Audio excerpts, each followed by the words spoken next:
L'agriculture de conservation, il s'agit d'une agriculture basée et fondée sur les mécanismes du vivant. En fait, nous allons utiliser les mécanismes naturels du sol, des plantes, à notre profit. Bonjour, je suis Nicolas Mourier, je suis agriculteur en Picardie, dans la Somme, à proximité d'Amiens.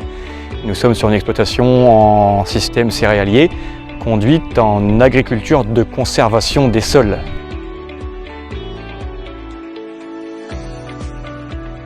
Un couvert végétal va venir protéger le sol entre deux cultures. C'est la période qu'on appelle l'interculture. On va mettre à profit ce temps mort pour faire pousser un couvert végétal et couvrir le sol le plus possible.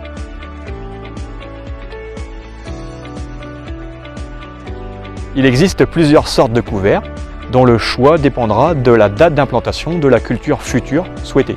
On aura donc la possibilité de choisir des couverts soit à cycle court, soit à cycle long en fonction de la durée de cette interculture. Notamment les couverts à cycle court, la méthode va consister à implanter le couvert le plus rapidement possible après la moisson, puisque le temps disponible pour la croissance du couvert est limité. On compte approximativement 3 mois entre la date de la récolte et la date de l'implantation de la culture future. S'il existe des couverts à cycle court, il existe également des couverts dédiés à des cycles beaucoup plus longs, dont le rôle va être de protéger le sol pendant l'hiver, période propice aux intempéries, et donc là où le sol a le plus besoin d'être protégé. Le choix des espèces va donc être sensiblement différent. Globalement, le rôle des couverts, qu'ils soient à cycle court ou à cycle long, est de produire une biomasse la plus importante, la plus intéressante possible au profit de la fertilité du sol. Il existe du fait une troisième voie de couvert possible qui consiste en un couvert permanent. Couvert permanent qu'on va laisser vivant dans la culture principale. Et donc l'objectif, c'est de conserver les bénéfices de ce couvert pendant plusieurs années, donc en installant plusieurs céréales les unes après les autres.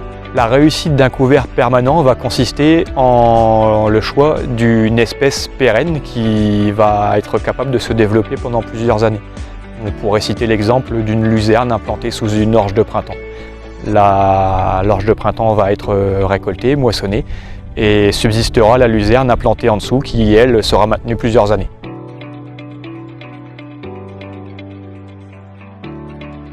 Implanter un couvert va avoir plusieurs intérêts.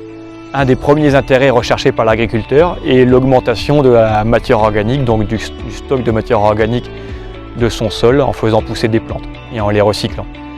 Le deuxième rôle des couverts va être de maîtriser le salissement des parcelles puisque venant couvrir la surface du sol, le sol est occupé par des plantes et ne laisse pas la place aux mauvaises herbes. Un autre rôle des couverts végétaux va être de conserver, voire même d'améliorer la structure du sol par les racines vivantes.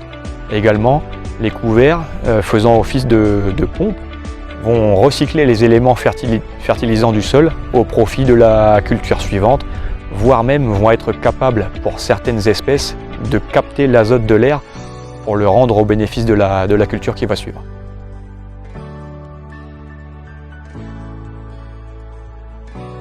Le couvert a donc vocation à être détruit pour restituer ses bénéfices au sol. Il va pouvoir être détruit de différentes manières, soit par l'action mécanique du gel, donc naturellement. On est parfois amené à aider le gel donc avec des instruments qui se composent souvent de rouleaux pour écraser le couvert et accentuer l'effet du gel. Et au-delà de ça, le complément de la destruction du couvert va être réalisé de manière chimique avec des moyens chimiques adaptés. En système d'élevage, le couvert peut tout simplement être valorisé par le pâturage d'un troupeau ou également être utilisé comme fourrage.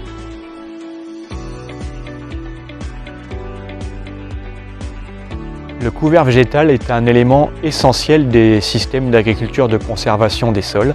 De par ses racines, il va structurer le sol, il va étouffer les mauvaises herbes et va servir donc à recycler les éléments nutritionnels du sol au bénéfice de la culture suivante. Le couvert est considéré et conduit comme une culture à part entière. On dit souvent en ACS que le couvert permet la réussite de la culture d'après. Un couvert réussi égale une culture réussie. Le couvert végétal, de par sa composition, de par ses différentes espèces, garantit une biodiversité non négligeable dans l'agrosystème.